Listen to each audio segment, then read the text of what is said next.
Ngayon guys, ilagay na natin yung chicken. Fry lang natin siya.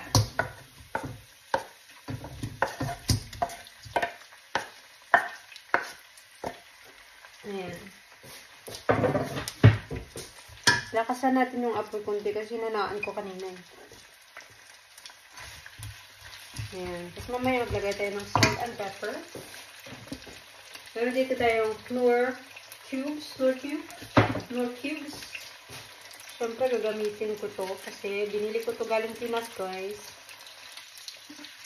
Gusto ko siyang gamitin kasi ang sarap. Ang sarap nito pag meron tayong Knorr cubes chicken. Ayan. Masarap. Mananam. Malalagay din tayo ng mamasitas mamaya. Ay, tubig. Mamasitas.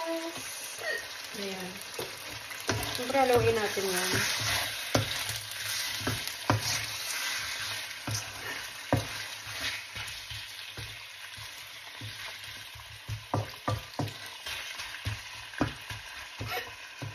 Ayan yung mga background guys. O, tingnan nyo yun. Galing garden. Hinarvest ko ngayon. Ngayong araw ay hindi pala October guys. November 23, 2023. So, ito po yung na-harvest ko. Madami pa yung kanina yan. Yung iba, kalahati niya, gin-process ko na siya. Kasi, nilagay ko siya sa dehydrator machine namin. Kaya yan. So, ayan na. Amoy ko na. Maglagay na ako ng salt and pepper, guys. Simple lang muna. Kasi, pansanin lang natin yung paglagay. Kasi, para mamaya, pag kunti lang, malalagay pa natin siya yung kunti. Ayan. Kunti lang muna ilalagay natin. Ayan.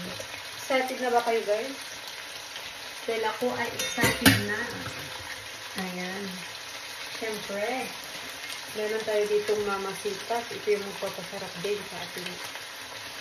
Siyempre, gagawin natin. Hindi pwede magiging yan. Hindi pwede pa anuhin para ito.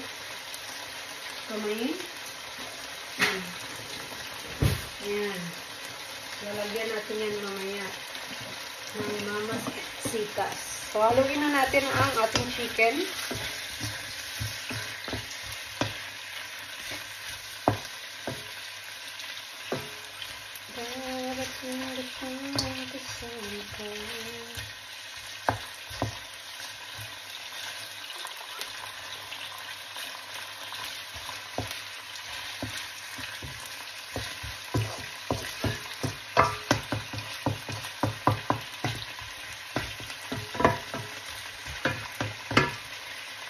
Ayan, ang sarap na guys.